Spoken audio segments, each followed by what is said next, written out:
भक्त का भाव में आप लोगों का स्वागत है। आज हम आपको कार्तिक मास के 24वें अध्याय की कथा सुनाएंगे। ऋषियों ने सूत जी से विनती करते हुए कहा, हे सूत जी, भगवान के चरणों से उत्पन्न हुई गंगा जी की महिमा कहिए। उनकी विनती सुनकर सूत जी बोले, एक बार राजा पृथु ने नारद जी से यही आग्रह किया था। तब नारद जी ने जो कुछ राजा पृथु को बताया वही मैं आपके लिए कहता हूँ। नारद जी बोले, इंद्र आदि समस्त देवताओं को उत्पन्न करने वाले कश्यप ऋषि की दो पत्नियां थीं, दिति और अदिति। अदिति के पुत्र देवता कहलाए और दिति के पुत्र दैत्य हुए। देवता और दैत्यों में नित्य ही कलह रहती थी। उस समय विरोचन का पुत्र एवं प्रहलाद का पौत्र बलि दैत्यों का राजा था। उसके पास एक विशाल सेना थी, जिसके बल पर उसने पूरी पृथ्वी को जीत लिया था। हे राजन, अब उसकी इच्छा देवताओं से स्वर्ग छीनने की हुई। इसी उद्देश्य से उसने देवताओं पर चढ़ाई कर दी और इंद्र की राजधानी अमरावती को चारों ओर से घेर लिया। यह देखकर देवता भी युद्ध के लिए बाहर आ गए और दोनों पक्षों के बीच भयंकर युद्ध शुरू हो गया। एक दूसरे पर प्रहार करते हुए उन्हें कई वर्ष बीत गए।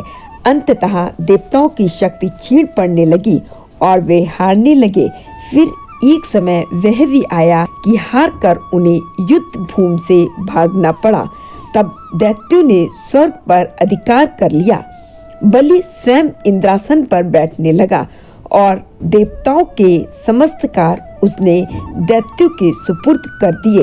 यज्ञ की बलि भी वह स्वयं ही लेने लगा। उधर अदिति अपने पुत्रों को दुखी देखकर बेहद चिंतित थी। जब उसने देवताओं का दुख न देखा गया तो वह देवताओं की विजय के लिए भगवान को प्रसन्न करने की कामना से तपस्या करने के उद्देश्य से हिमालय पर्वत पर चली गईं। वहां उन्होंने 1000 वर्ष तक तपस्या की। इस काल में उन्होंने कुछ काल फूल पत्ते खाकर तथा बाकी समय वायु सेवन करके व्यतीत किया। इस प्रकार एक पांव पर खड़े होकर उन्होंने घोर तपस्या की।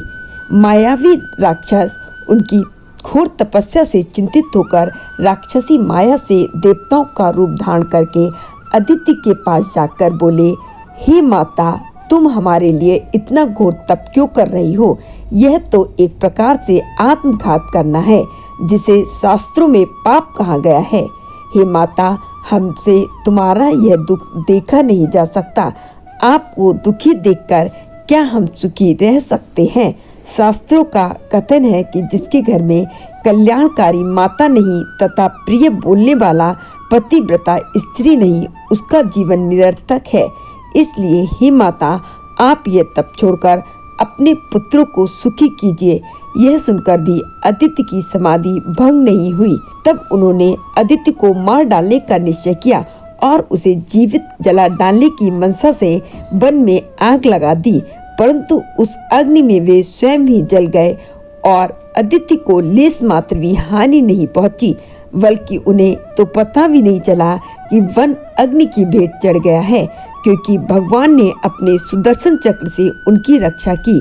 सूत जी बोले, हे ऋषिगणों, जिस भगवान के स्मरण मात्र से सब कष्ट दूर हो जाते हैं, उनका ध्यान करने वाले भक्त को भला कौन कष्ट दे सकता है? अग्नि शांत होने पर सुदर्शन चक्रधारी भगवान विष्णु उनके सामने प्रकट हुए।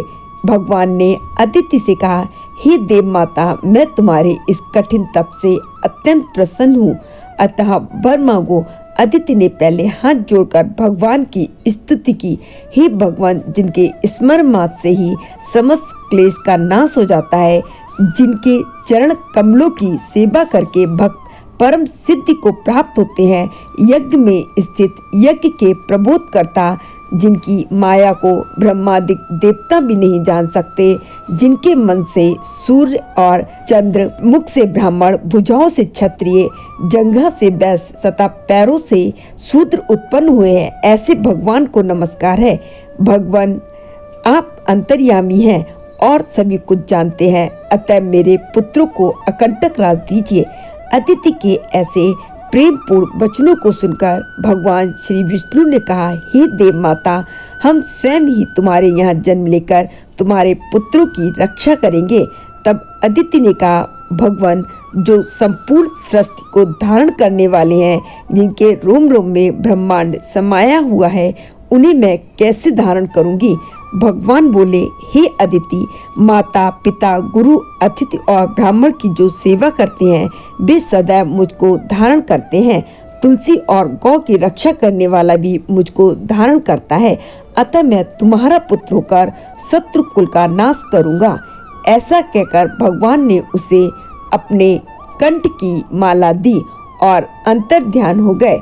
इसके पश्चात दक्ष पुत्री देव माता अदिति भगवान को नमस्कार करके अपने आश्रम को चली गई।